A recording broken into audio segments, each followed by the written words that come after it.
খুব কম সময়ের মধ্যে বাঁধাকপির পকোড়াটি বানিয়ে ফেললাম। তো এই বাঁধাকপির পকোড়াটি বানানোর জন্য আমি একটি বাঁধাকপির অর্ধেক নিয়েছি। নিয়ে তাকে কুচি করে নিয়েছি মিহি করে। একটি পেঁয়াজ নিয়েছি, আমি কুচি করে নিয়েছি মিহি করে। 4টি কাঁচা লঙ্কা নিয়েছি, কুচি করে নিয়েছি মিহি করে।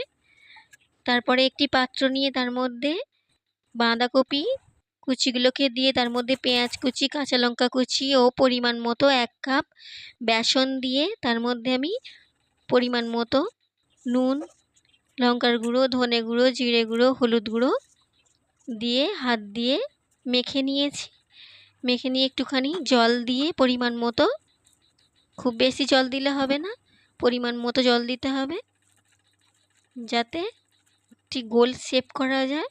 তো তারপর আমি গোল শেপ দিয়ে নিয়েছি, নিয়ে একটি পাত্রে রেখে দিয়েছি। তারপরে কড়াইতে তেল দিয়ে তেলটা গরম হয়ে আসলে তার মধ্যে আমি একটি করে দিয়ে লাল লাল করে ভেজে তুলে নিয়েছি।